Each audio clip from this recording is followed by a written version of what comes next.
accueillir Philippe, Bassem, Laurent et Jérôme. Venez me rejoindre ici sur scène, je vous présente tout de suite les invités de notre prochaine table ronde. Applaudissez-les s'il vous plaît. Bonjour, bienvenue Laurent. Philippe, allez-y de ce côté-là, très bien. Jérôme de l'autre côté, soyez les bienvenus. Et Bassem Assé qui est avec nous, lui dans l'écran, il est aussi à distance et connecté avec nous ce matin. Bonjour messieurs. Merci de nous rejoindre. On va essayer de voir comment, pour aller plus loin, l'IA générative peut être un levier stratégique de productivité. Vous allez nous en dire plus. Bassem, vous êtes bien connecté avec nous dans la conversation à distance. Bonjour. Bonjour Oui, Bassem. bonjour. Merci d'être avec nous. Vous êtes Hugging Face, justement, Head of Sales. Vous allez pouvoir nous en parler dans un instant. Philippe Limantour, qui est à mes côtés, administrateur Numéum et Chief Technology Officer et Cyber Security Officer chez Microsoft. Laurent Daudet est le directeur général de Lighton. Et Jérôme Malzac, directeur de l'innovation chez Micropole. La question est très claire et posée. L'idée, c'est de comprendre les enjeux de l'IA générative pour améliorer sa productivité, bien sûr. On doit vous poser plein de questions, et pas qu'ici, même dans les repas de famille, sur finalement, est-ce que ces métiers, nos métiers vont se transformer, vont changer, vont s'arrêter, vont mourir, pour les plus dramatiques des expressions. Est-ce que les entreprises vont savoir accompagner ce changement? Comment est-ce que vous traitez ce sujet dans vos entreprises, les uns et les autres? Je commence par vous, Philippe Limantour. Bonjour. D'abord, c'est un sujet d'actualité dans toutes les entreprises. Oui. Petites, moyennes et grandes, depuis quelques mois, se sont emparées du sujet. Beaucoup de mise en œuvre déjà. Donc, c'est une technologie qui se met en œuvre très rapidement, des choses qui se mettent en production. On a fait des hackathons avec des entreprises. Quelques semaines après, il y avait des cas d'usage en production. Donc, énormément de variété dans les usages. Le premier, c'est la mise en qualité de la donnée. Bien sûr. On oublie toujours, mais toutes les entreprises sont en transformation numérique. La donnée, c'est l'actif premier. On considère qu'il y a jusqu'à 80% de la donnée d'une entreprise qui est stockée et qui n'est jamais relue ou valorisée. Oui, on appelle la donnée sombre. Donc, première chose, c'est d'utiliser ces nouvelles IA comme complément, comme outil, pour aller transformer cette donnée en information. Deuxième point, c'est la modernisation des applications, la création de nouvelles applications. Et là, l'IA peut convertir un ancien langage en un nouveau, peut convertir du texte, peut documenter des applications pour qu'elles soient plus robustes et plus faciles à faire évoluer. Et là, il y a des réglementations également qui viennent, notamment dans le secteur financier, imposer des nouvelles exigences de résilience. Et donc, des nouvelles applications, c'est important également pour asseoir la productivité future et la différenciation des entreprises. Troisièmement, c'est évidemment toutes les tâches au quotidien que l'on peut, notamment dans le domaine administratif, que l'on va pouvoir confier. Alors là, on a une approche qui s'appelle copilote. Oui. Et je reprends les points et c'est important toujours d'avoir un humain dans la boucle. Ce sont des IA qui génèrent des informations. Il faut les prendre comme telles et donc avoir une très grande clarté dans l'utilisation qu'on en fait. On sait qu'on s'adresse à une IA générative, qu'on obtient un brouillon. Et que ce brouillon, on doit le regarder, le critiquer, le modifier, l'utiliser ou pas. Et ça, c'est vraiment la clé de la productivité, c'est de considérer qu'on a un copilote, qu'on a quelque chose qui nous propose des informations, mais en aucun cas qui ne doit imposer ces informations. Et puis ensuite, il y a la partie plus stratégique. Ces nouvelles IA, elles permettent d'adresser des marchés internationaux beaucoup plus rapidement, parce qu'on peut publier une information, un site web dans à peu près toutes les langues majeures, avec des informations qui sont extrêmement bien formatées.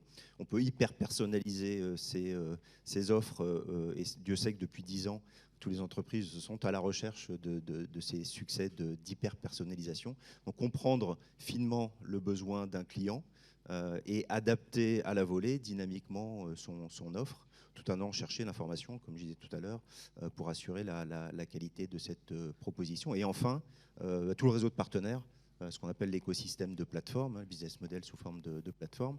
Ces IA génératives, elles facilitent le transfert d'informations, la compréhension d'informations, l'insertion de ces informations dans des systèmes informatiques classiques. Et elles vont favoriser ces écosystèmes de plateforme, vont permettre d'aller chercher des partenaires que peut-être, soit pour des questions de langue, soit pour des questions de capacité d'interfaçage informatique, on n'arrivait pas jusqu'ici à adresser. On va pouvoir poursuivre justement sur le point de vue de chacun et l'expérience, j'allais dire quotidienne avec vos entreprises. Laurent Daudet, vous êtes le DG de Lighton. D'abord Lighton, c'est quoi? Lighton, ça a été mentionné par François dans, Oui. dans la présentation précédente, c'est je dirais, aujourd'hui la start-up française qui maîtrise de bout en bout cette technologie des grands modèles de langage, c'est-à-dire on produit nos modèles, mais aussi on va les déployer en entreprise jusqu'à la personnalisation sur leur cas d'usage. Et qu'est-ce que vous dites, vous, justement, des bénéfices de l'IA générative? Alors, ce qui est intéressant, c'est effectivement, on est vraiment une rupture au sens où, pour la première fois, je dirais, dans l'histoire des technologies, l'IA n'est plus une affaire de spécialistes d'IA. L'IA est devenue quelque chose qui est à la portée de... Vraiment, on arrive à parler aux gens des business units directement. On parlait des gens de marketing, des gens de support client, on parlait des gens de secteur de production, de procurement, des gens de services de R&D, etc. Donc, on arrive à très rapidement, en quelques semaines, à mettre en place des applicatifs qui permettent de faire gagner du temps, vraiment, de faire gagner en productivité, et c'est vraiment mesurable dans des cas d'usage extrêmement variés. Vous êtes en train de nous dire que jusque-là, tous ces gens-là, vous pensiez qu'ils ne parlaient pas le même langage et qu'ils ne comprenaient rien, et finalement, vous êtes en train de dire c'est accessible. Ils ne parlaient pas Python, en fait, ces gens-là. Alors, maintenant, c'est vrai que c'est intéressant parce que ces IA se programment, entre guillemets, on fait des prompts en langage naturel, en français, en anglais ou dans n'importe quelle langue. Et vous arrivez surtout à leur parler de bénéfices concrets. Exactement. Alors, ce qui est vraiment important, c'est de dire, OK, nous on se charge du déploiement et on se charge de la mise en valorisation, le branchement à vos sources de données. Parce que ce qui a été dit aussi, effectivement, ce qui est intéressant, c'est ces algorithmes sont entraînés sur des données génériques, mais ce qui va être vraiment... là où ça va vraiment donner toute sa force, c'est quand ça va se brancher sur les données de l'entreprise afin de les valoriser. Et par contre, on dit aux gens, ben voilà, on a ces outils qui sont absolument incroyables.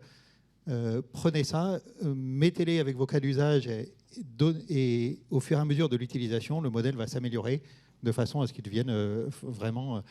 on va avoir le chat GPT de cette entreprise. Il va être customisé sur les besoins de l'entreprise. Le mot-clé, c'est quoi? On va faciliter votre vie.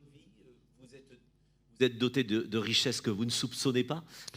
C'est quoi le message que vous leur donnez justement à ces gens qui, pour le coup, ne sont pas forcément habitués? Oui, c'est ça. C'est concentrez-vous sur là où vous avez vraiment la valeur ajoutée. Dans la vie de tous les jours, on fait plein de tâches qui sont répétitives, où on gère des textes en entrée, en sortie, etc., sur lesquels on a finalement assez peu de valeur ajoutée. Même on écrit des mails, on fait des synthèses de documents. On fait que ça dans la vie de tous les jours, vous et moi. Et là-dessus, concentrez-vous sur là où vous avez vraiment la valeur ajoutée. On va aller un peu plus loin aussi avec ceux qui vous accompagnent. Jérôme Malzac, directeur de l'innovation. Quelques mots sur Micropole, pour ceux qui ne connaissent pas. Alors Micropole, c'est assez simple, c'est un cabinet de conseil en informatique. On accompagne nos clients sur la data et sur le digital, dans la transformation sur ces deux sujets, et notamment avec l'intelligence artificielle depuis de nombreuses années. Qu'est-ce que vous leur dites à ces clients quand tout d'un coup vous déboulez avec votre catalogue et que vous avez rajouté la page, le paragraphe intelligence artificielle, générative? Comment est-ce que vous l'expliquez et surtout comment vous tentez de les entraîner avec vous sur le sujet? Alors, l'intelligence artificielle générative est assez récente, on parle de 2, 3, 4 ans. Oui. L'intelligence artificielle date de bien plus longtemps. Bien sûr. Et on accompagne nos clients depuis plus d'une quinzaine d'années sur des algorithmes d'intelligence artificielle, de classification, de scoring. Ce qu'a apporté l'intelligence artificielle générative, c'est cette capacité à le faire, et je suis entièrement d'accord avec ce que disaient Laurent et Philippe, de façon beaucoup plus simple pour l'utilisateur final. Là où avant, on conversait souvent avec des équipes IT, aujourd'hui on le fait avec des équipes métiers. Ouais. Je vous en prie. Cette facilité qu'a pu apporter l'usage notamment des LLM, parce que c'est grâce à ce modèle de langage qu'on réussit à donner très simplement. Merci. Je suis avéronné, je fais le service évidemment. Je vous en prie. Merci, parfait. Cette capacité qu'on a à pouvoir demander de faire de la classification, demander de faire un résumé, demander de faire une segmentation juste avec une simple phrase dans le prompt, c'est quelque chose qui a ouvert des perspectives extraordinaires à ces équipes métiers qui auparavant devaient passer par de l'IT, devaient passer par un projet informatique un peu plus complexe. Quand aujourd'hui on apporte cette nouvelle acculturation et ces nouveaux usages autour des IA génératives, on le fait simplement par la perspective de gain d'efficacité, de gain de productivité que ça apporte. Alors, ces gains-là vont être différents en fonction des entreprises, bien évidemment. Pour une entreprise informatique comme la nôtre, on y gagne sur certaines tâches de projet, on vient rendre des projets plus qualitatifs parce que mieux commentés de façon automatique, on gagne du temps sur certaines tâches de translation de code, on le disait tout à l'heure. Quand un directeur artistique imagine la façon dont il doit illustrer son idée à présenter au client, plutôt que de le faire faire par un directeur artistique pendant plusieurs heures, il demande à mi-journée de le faire et en quelques secondes, il a une première trame qui se travaille après derrière. C'est-à-dire que derrière, on a toujours des humains, nous, dans notre organisation, qui viennent affiner ce que sort l'IA générative. Donc il y a déjà ce premier concept de productivité, de gain de temps qu'on constate nous à notre échelle dans notre société. Et puis tous les secteurs ont cette même efficacité, ce même gain de temps. Ce que je constate aussi souvent avec les clients avec lesquels je discute d'IA générative, c'est cette volonté qu'ils ont là à très court terme d'utiliser ces technologies pour améliorer leur search d'entreprise. Tous me disent, moi ce que je voudrais c'est un chatbot ou une application à qui je vais demander tout et n'importe quoi sur mon entreprise et qui va être capable de le faire, quel est mon chiffre d'affaires parce que mon service marketing a besoin de communiquer là-dessus, ou quel est pour mes RH le solde de mes congés, ou combien je cumule de congés, ou alors... Ce qui semblait compliqué il y a 5-10 ans, aujourd'hui ça semble ultra simple finalement sur ces cas très concrets. Alors c'est des cas, ça semble ultra simple, ça ne l'est pas forcément dans la réalité. Je confirme. Mais en tout cas, les clients voient cette simplicité parce que ça a été largement diffusé au travers des médias. Et c'est vraiment le cas d'usage que la plupart de nos clients nous demandent, du search d'entreprise efficace et simple à mettre en œuvre. On a regardé le verre à moitié plein, on regardera quand même évidemment ce que l'on vous oppose dans quelques instants. Juste pour le temps de présenter Bassem Assé, vous êtes le Head of Sales chez Hugging Face. Un mot sur Hugging Face dont on a parlé déjà 2-3 fois depuis ce matin. Pour ceux qui ne connaissent pas encore, comment est-ce que vous le présentez ?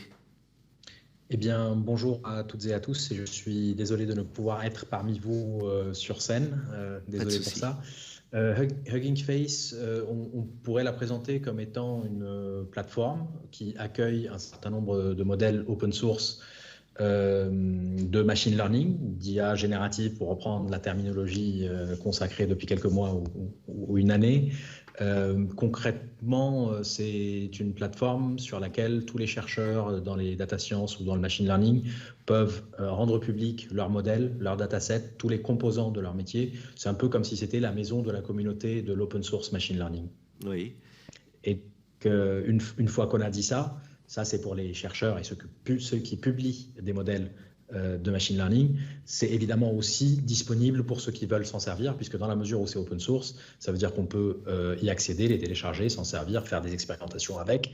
Et donc, clairement, c'est très orienté open source, et c'est un peu comme GitHub pouvait l'être dans le passé pour le monde d'open source software.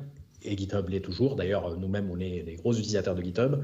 Eh bien, la même chose existe pour le monde du machine learning, et ça, c'est Hugging Face. Qu'est-ce que vous dites-vous quand on vous parle des bénéfices justement que cela apporte ? Ça a désiloté, ça a fait péter, j'allais dire, toutes les coutures qui pouvaient nous contraindre les uns et les autres dans nos domaines. Comment est-ce que vous me vantez les mérites ? Tout à fait. En fait, nous, on a clairement vu une différence entre ce qui se passait jusqu'à l'été dernier et ce qui se passe depuis l'été dernier, avec en particulier une accélération depuis les mois de décembre, janvier. Midjourney, un certain nombre de modèles qui ont existé, qui sont devenus connus pendant l'été sur de la génération d'images, ont permis de démocratiser le machine learning et de démocratiser l'idée de IA générative. ChatGPT est arrivé à l'automne et à partir de décembre, tout le monde s'est mis à en parler. Et donc, pour rejoindre ce que Laurent Daudet, je crois, disait tout à l'heure, clairement, depuis 6 mois, beaucoup plus qu'auparavant, on parle désormais pas seulement aux data scientists, mais aussi à toutes les divisions, toutes les unités dans une entreprise, quel que soit son domaine, que ce soit les entreprises de la tech, évidemment on travaille beaucoup avec eux, que ce soit les entreprises du secteur financier, comme toujours ils sont en avance par rapport à d'autres secteurs, mais également d'autres secteurs d'activité, le healthcare, les transports, et un certain nombre d'autres secteurs d'activité industrielle. Donc, ce sont des gens qui se sont mis à s'intéresser, y compris les gens qui ne sont pas très techniques ou pas très versés dans le monde des IA, se sont mis à s'intéresser à ChatGPT, évidemment, puisqu'ils pouvaient y accéder facilement. Et en réalité, ils se sont très vite rendus compte qu'une solution open source pouvait les intéresser. Là aussi, Laurent Daudet, je crois, l'a évoqué tout à l'heure, le fait d'avoir des modèles qui soient moins lourds et plus directement branchés sur les données de l'entreprise permet d'avoir des prédictions et donc de la génération de contenu qui correspondent de plus en plus au métier, au cœur du métier de l'entreprise. Et donc évidemment, quand vous êtes un opérateur télécom, que vous voulez avoir un chatbot qui communique sur les contrats ou sur les aspects techniques ou sur les aspects commerciaux avec vos clients finaux, donc dans une logique B2C, eh ben, ce chatbot, vous ne attendez pas à ce qu'il puisse vous répondre sur les écrits d'un philosophe allemand ou sur l'histoire de la Grèce antique. Vous voulez que ça soit spécifique à votre métier et que ça soit capable de générer les contenus les plus vrais. On parle d'accuracy en anglais, donc la véracité de l'information générée par le modèle de langage doit être la plus optimisée. Et pour que ça soit optimisé, vous avez, en plus de la qualité du contenu généré, vous avez besoin de réduire vos coûts d'infrastructure, puisque ça aussi, c'est une caractéristique du monde du machine learning par rapport au monde de software. Dans le software, en général, on s'intéresse à l'infrastructure qui va héberger l'application en fin de projet. Lorsqu'on parle de machine learning, la question de l'infrastructure, elle est en amont, bien sûr, le plus en amont possible. Merci Bassem. Quand vous entraînez vos modèles, vous les entraînez sur de l'infrastructure. Alors j'étais très sympa, vous voyez, au début, je vous ai servi la soupe en vous permettant tous de nous dire que c'est formidable, etc. Je vais passer de l'autre côté, je suis votre salaud de beau-frère qui, en repas de famille, va vous dire que tout ça, vous êtes bien sympa, là, vous qui travaillez sur tous ces sujets, mais moi, expert comptable, vous allez me piquer mon boulot, moi, avocat, vous allez piquer mon boulot, moi, journaliste, vous l'avez déjà tué, le boulot, moi, notaire, moi, radiologue, etc. Qu'est-ce que vous répondez à ce beau-frère qui s'inquiète pour lui, parce qu'il s'en fout de votre technologie. Lui, il pense à son métier ancestral, à sa place depuis tellement longtemps, et puis bien confortablement assis, d'ailleurs, dans un fauteuil tellement confortable. Qu'est-ce qu'on répond à ces gens qui vous disent « Ok, tout ça, c'est un peu sympa, mais c'est en train de tuer, finalement, un modèle dans lequel nous étions tous confortablement assis, sous la poussière, peut-être ». Qu'est-ce que vous leur répondez ? Alors, je pense que ce n'est pas le cas. Moi, je réponds non, tout simplement, parce que ce sont des outils qui viennent augmenter l'humain. Alors, certainement, certains métiers vont pas disparaître, mais vont être amenés à être transformés. Pour autant, ces IA, qu'elles soient génératives ou pas d'ailleurs, il faut les considérer comme un outil qui va permettre à l'humain de se recentrer sur des tâches où il a une vraie expertise. L'IA aujourd'hui n'est pas empathique. L'humain est empathique. Donc dans la relation, j'en sais rien, sur un call center par exemple, laisser la machine résumer le call, highlighter ou enrichir un CRM de façon automatique pour ne pas le laisser faire par le conseiller au téléphone et laisser le conseiller, lui, bien se concentrer sur la conversation et avoir ce côté relationnel, développer l'empathie nécessaire à faire réussir le but de l'appel. Donc vraiment, il faut les voir comme des outils qui vont venir faciliter certaines tâches, qui vont venir retirer les tâches les plus répétitives, les moins intéressantes pour l'humain, et le laisser se concentrer sur le reste. Donc pour moi, ça ne va pas supprimer des emplois, ça va plutôt les transformer. Pour certains, c'est inévitable, mais avec une plus-value sur le côté humain, je pense. Pour compléter, dans la liste des arguments que l'on doit sortir en repas de famille prochainement. Mais je pense que Françoise l'a bien dit dans son intervention précédente. Vous n'allez pas être remplacé par l'IA, vous allez être remplacé par des gens qui utilisent l'IA, si vous ne l'utilisez pas. Après, effectivement, hein, l'argument de ça va détruire nos emplois, oui, il va y avoir des emplois qui vont changer. Par contre, vous voyez, un des pays les plus robotisés du monde, c'est la Corée du Sud. C'est un des pays où il y a le taux de chômage le plus bas aussi. Donc c'est vrai que c'est un gain de productivité général pour l'entreprise et d'ailleurs aussi pour les administrations et les pouvoirs publics. Très bien. Philippe, qu'est-ce que vous dites chez Microsoft de tout cela ? On est dans un monde en mouvement. La compétitivité est clé. Je pense qu'il y a une formidable chance pour la France de s'emparer de ces technologies-là. Et oui, ça va déplacer un certain nombre de tâches, comme on l'a vu avec d'autres transformations numériques, mais c'est aussi une formidable opportunité d'inclusion, d'évolution. On acquiert plus facilement aussi la capacité à à exercer son talent humain. On n'a pas besoin de passer peut-être des mois ou des années à apprendre des choses très techniques. La machine s'adapte aux fautes d'orthographe ou aux fautes de grammaire qu'on fait. J'ai un ami qui est dyslexique qui m'a montré, voilà, en faisant même exprès d'être complètement dyslexique dans sa manière d'écrire, la machine lui répond, le comprend, ce qui n'était pas le cas avant. Donc on est devant une formidable opportunité. Et comme toujours, voilà, il y a un verre plutôt très largement à moitié plein. Bien sûr. Il faut s'en emparer, il ne faut pas en avoir peur. Ça veut dire qu'il faut apprendre. Et il y a plein de formations gratuites, très simples, pour apprendre à l'utiliser. Il faut l'utiliser au quotidien pour comprendre aussi tout ce qu'on peut en faire.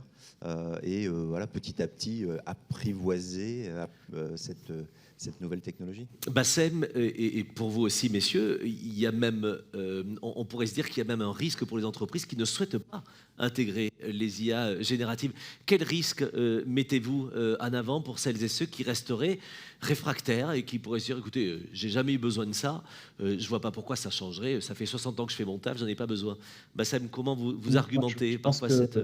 Je pense que votre exemple de tout à l'heure du comptable qui vous dit l'IA va prendre ma place, il est parfait parce qu'en fait, la comptabilité, pour ceux qui l'ont pratiqué dans les années 80 ou 70-80, moi-même je ne l'ai pas pratiqué, mais mon père était comptable et à l'époque, il faisait de la comptabilité sur des cahiers énormes sur lesquels il traçait des lignes, il mettait des chiffres, etc. Relativement vite après sont arrivés des logiciels spécifiques qu'ils ont développés spécifiquement. Chaque entreprise a développé le sien. Et puis peu de temps après sont arrivés les ERP qui ont facilité les choses. Et donc progressivement, sur une vingtaine d'années, le métier de comptable s'est transformé. Aujourd'hui, on va voir aussi le métier de développeur logiciel lui-même qui va se transformer parce qu'il y a un certain nombre de tâches répétitives qu'il ne fera plus.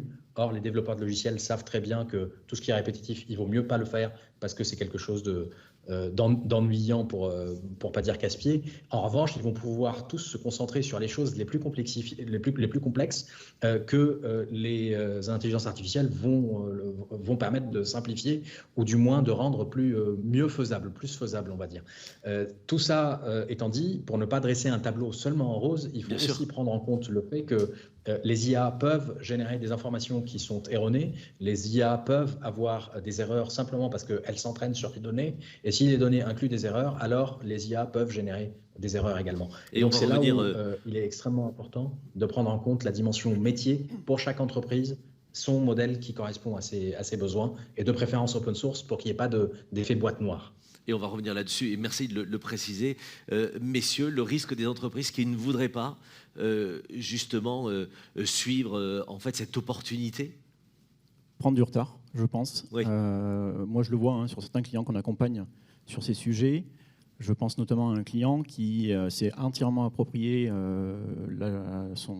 sa génération SEO sur ses sites web et qui a fait un gain phénoménal en quelques semaines dans son référencement, ne serait-ce qu'en étant aidé par, là c'était ChatGPT, sur ce modèle-là. On accompagne des startups, notamment une qui, dans la mode, plutôt que de devoir redévelopper un moteur de recommandation, se base sur des IA génératives pour créer la recommandation journalière qu'elle pousse à ses clients.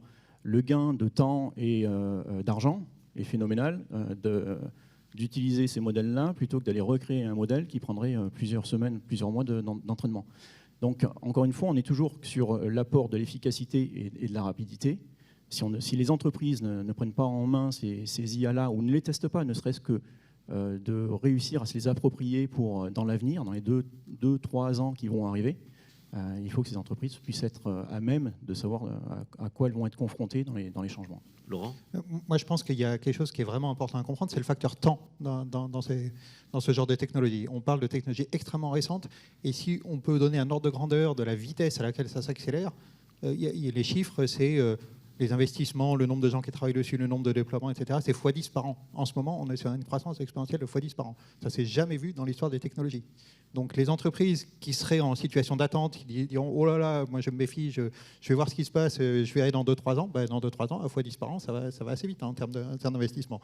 Voilà, c'est extrêmement important que les entreprises ne vivent pas un moment Kodak où elles soient vite dépassées par un concurrent qui pourrait venir justement récupérer ce qui fait c'est-à-dire valoriser la donnée, ce qui fait le cœur de savoir-faire, le le cœur de valeur d'une entreprise, c'est finalement non seulement la donnée, mais aussi le savoir-faire. Et ce genre d'IA peut quelque part permettre à des concurrents de récupérer une partie du savoir-faire de certaines entreprises. Philippe, on est en train de récupérer ici en open source ce matin tous les verbatims de ce que l'on peut dire pour convaincre encore et ouvrir de plus en plus. Vous êtes dans tous les ordinateurs du monde. C'est quoi l'argument supplémentaire justement pour dire si vous vous coupez de ça, vous allez vous faire dépasser, vous allez perdre un temps et des opportunités dingues? Je pense que le principal avantage de cette technologie, c'est de masquer la complexité. C'est ça. Et là-dessus, on ne va pas revenir en arrière. Entre utiliser 50 boutons à la suite dans un ordre précis, 5 menus, et expliquer ce que je veux avec une phrase, cliquer sur un bouton et obtenir le résultat, il n'y a pas photo et personne ne va vouloir revenir en arrière. Oui, oui. Les entreprises qui vont proposer des interfaces à l'ancienne, jusqu'ici, l'homme et la femme ont été obligés de s'adapter au clavier, à la souris, au menu. Bien sûr. Enfin, on peut reprendre un peu de pouvoir sur la machine. Donc, toutes les entreprises qui vont proposer ce type d'interface vont voir leurs clients, leurs utilisateurs satisfaits. Ceux qui ne le feront pas verront leurs utilisateurs très certainement glisser vers des concurrents qui proposent ce type d'interface. Je vais donner une anecdote. Je reviens sur les débuts d'Internet. J'étais très souvent chez des clients et donc dans le hall d'accueil, je voyais souvent des jeunes bien habillés qui, au bout d'un moment, utilisaient leur téléphone et puis se levaient. Et à force de voir ça, j'ai fini par aller à chaque fois leur poser la question. Excusez-moi, il me semble que vous étiez là sans doute pour un entretien. Oui, vous partez rapidement. Oui. Pourquoi ? J'ai ouvert mon téléphone, j'ai pas trouvé d'internet à l'accueil. Ouais. Voilà. Et ça, c'était une réalité. Les boîtes qui n'avaient pas d'internet, les candidats allaient ailleurs, les clients allaient ailleurs parce que le site, l'offre n'était pas disponible facilement. Demain, si j'ai pas de copilote, si j'ai pas d'interface en langage naturel avec ces informatiques nouvelle génération, les clients iront voir ailleurs et les candidats également. Bassem était en train de soulever un sujet sur comment mieux accompagner les entreprises pour se lancer. Il y avait un sujet intéressant sous-jacent. C'est peut-être qu'on ne nous a tellement pas accompagnés sur l'esprit critique que, quelque part, est-ce que ça ne va pas de pair, en fait, avec une éducation aussi à l'esprit critique ? C'est-à-dire ne pas se dire de manière angélique que je n'ai plus qu'à plugger, à mettre les doigts dans la prise et le truc roule tout seul. Est-ce que derrière, ça ne m'oblige pas à être encore plus dans cet esprit critique et à savoir mieux m'en servir pour moi-même ne pas me faire piéger? Je pense que c'est le vrai risque à venir. Oui. Avoir ce sens critique de tout ce qu'on va lire, voir sur l'Internet, et toujours se poser la question de est-ce que c'est vrai ou est-ce que c'est généré par une intelligence artificielle et donc potentiellement faux. C'est cet avocat aux États-Unis qui utilise l'intelligence artificielle pour faire sa plaidoirie et dont on se rend compte très rapidement que c'est bourré de conneries à l'intérieur, quoi. Donc Oui. toutes les références sont fausses. Mais c'est pour ça que c'est important, je pense, que l'éducation nationale notamment puisse prendre dès aujourd'hui ces technologies en main pour Oui. non pas les bannir en disant non, attendez, c'est un élément qui va aider à tricher, mais plutôt pour apprendre à se servir correctement de ces nouvelles technologies. Sur ce point-là, Oui. c'est important parce qu'on voit des exemples comme ça, de prendre un peu de recul et de ne pas généraliser. Cette personne, elle a fait plusieurs erreurs.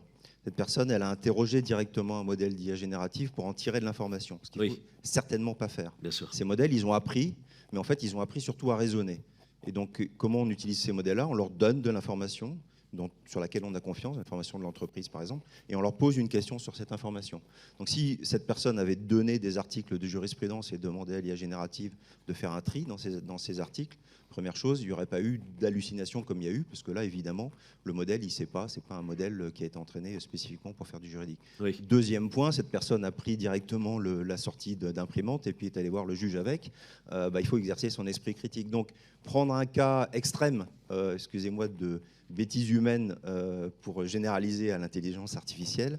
Voilà, je pense qu'il faut raison garder, mais vous avez raison, il faut apprendre, il faut comprendre ces sujets, il faut appliquer un certain nombre de cadres de responsabilité. On parle d'IA responsable, et on en sait quelque chose. En 2016, on avait été obligé d'arrêter un chatbot qui s'était mis à dériver, et du coup, dans nos équipes de recherche, donc il y a 7 ans, on a travaillé sur ces cadres qu'on exécute opérationnellement depuis dans nos équipes d'ingénierie. Donc, voilà, il faut faire la part des choses. Pareil, on dit souvent que ces modèles apprennent en permanence de vos données. C'est pas vrai. Il y a certains sites qui utilisent ces données pour réentraîner les modèles, mais la plupart, il faut comprendre que ce sont des modèles qui sont gigantesques. Et donc les réentraîner, c'est très coûteux, ça demande du temps. Donc c'est pas quand vous conversez avec un de ces modèles-là qu'on les réentraîne. Votre information, elle est protégée. Donc vous voyez, il y a un certain nombre de choses aussi à passer parce qu'on fait vite l'article de cas spécifiques et on fait vite peur. Donc voilà, il faut raison garder, apprendre, comprendre et utiliser ces modèles au quotidien pour mieux les apprivoiser. Laurent et Bassem, justement, comment est-ce qu'on peut mieux accompagner les entreprises pour qu'elles y viennent avec sérénité et curiosité? Et effectivement, je pense qu'il y a on est encore dans une phase d'évangélisation, de faire comprendre aux gens ce qu'on peut faire avec ces modèles et aussi les limites là où ça risque d'halluciner et comment on peut contourner ces risques d'hallucination. En général, une hallucination, c'est parce que le prompt est mal écrit, c'est parce qu'on lui demande de faire des choses pour lesquelles le modèle n'a pas été fait. Donc, ce n'est pas une limite intrinsèque de ce type de technologie. Et après, effectivement, il y a aussi des craintes qui ont été évoquées dans la table ronde sur la réglementation, des craintes de mauvais usage qu'on peut pas nier, mais la réglementation, à mon avis, doit plus se baser sur les cas d'usage et pas seulement sur les technologies. C'est vraiment une sorte de shift. Est-ce qu'on va on ne peut pas dire qu'une IA générative va être non biaisée ou pas. Oui, un système de tri de CV peut être biaisé ou non biaisé, évidemment, mais pas l'IA en amont. Bien sûr. C'est pas la base technologique. Donc voilà, le côté apprentissage, faire comprendre aux gens et vraiment comprendre ce qu'il y a dedans, comment c'est fait et ce qu'on peut en faire, c'est absolument crucial. Et pour finir, en paraphrasant Marie Curie, rien n'est à craindre, tout est à comprendre. Et merci de le rappeler. Bassem, on est là pour apprendre les uns des autres justement de l'évangélisation que l'on peut faire, les bons exemples. Et il va falloir qu'on se mette tous au niveau de qu'est-ce que je peux dire à mon neveu de 12 ans pour qu'il comprenne son intérêt, mais aussi à mon avocat ou à mon expert comptable de 88 ans pour lui dire que c'est aussi dans son intérêt et l'intérêt de ses clients.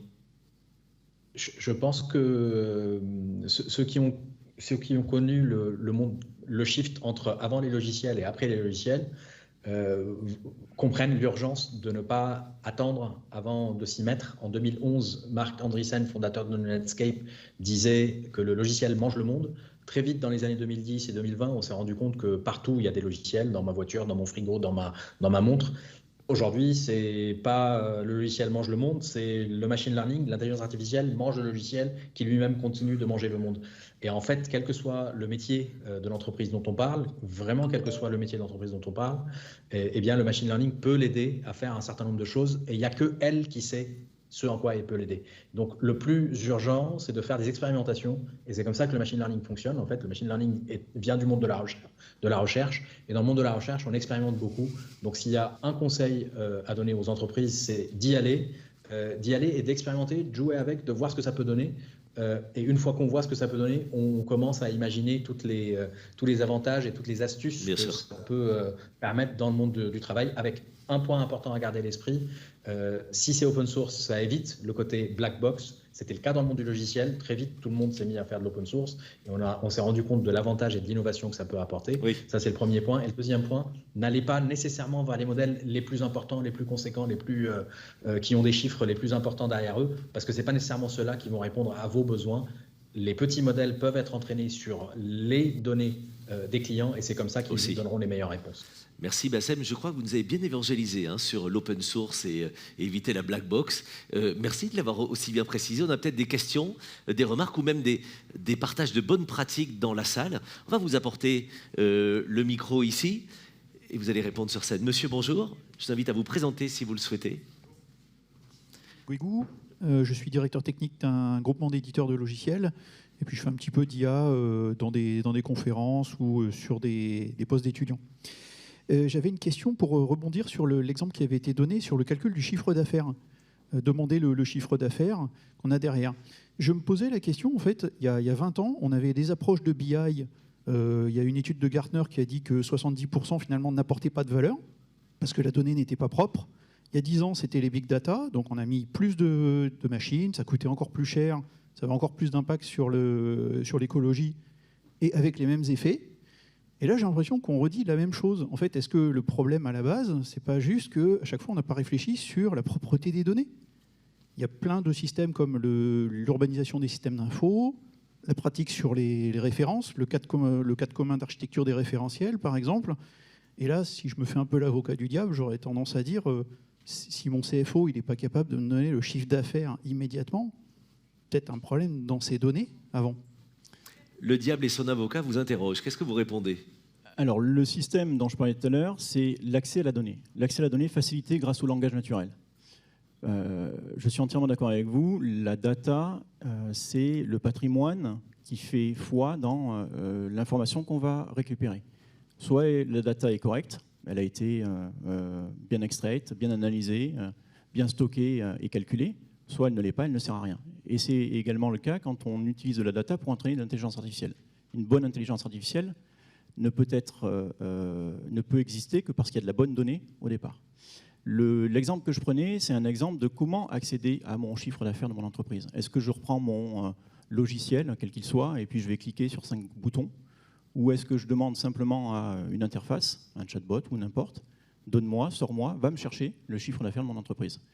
Lui va savoir où aller le chercher, et en une seule phrase, en une seule interface hyper naturelle qu'on utilise tous au quotidien, le langage, on récupère tout un tas d'informations, tout un tas de données de notre entreprise.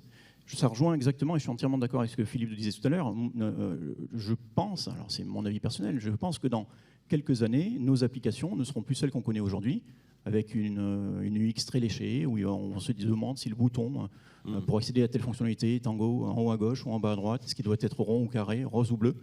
On le fera par le langage, on parlera simplement à nos logiciels, pour faire tout ce qu'aujourd'hui on faisait par des clics ou par un clavier. C'était ça le but de l'exemple. Mais je suis entièrement d'accord avec vous.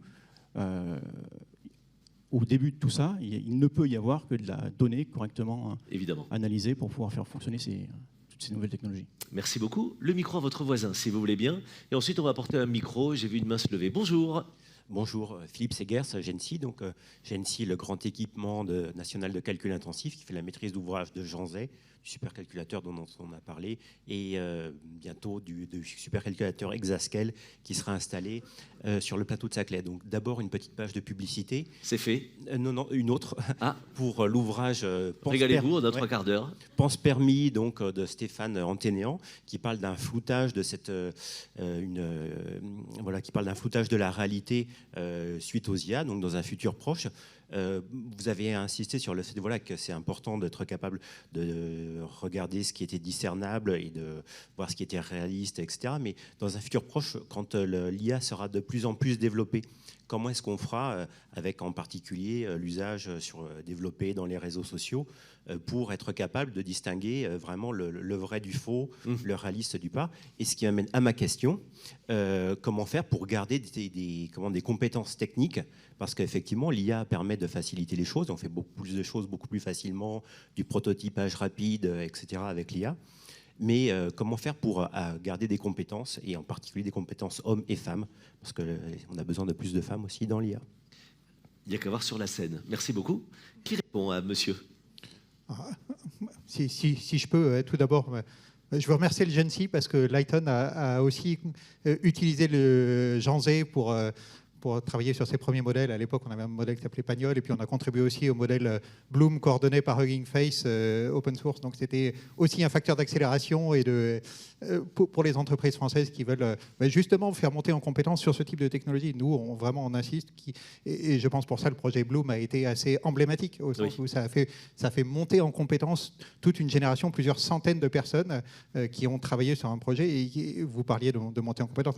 Alors là, c'est une montée en compétence sur le cœur technologique. Tout le monde ne va pas avoir besoin de recréer des modèles. Et effectivement, il y a aussi des nouveaux métiers qui apparaissent. Il y a des métiers qu'on appelle le prompt engineer, par exemple, qui est plutôt sur le côté utilisation dans le cadre de l'entreprise.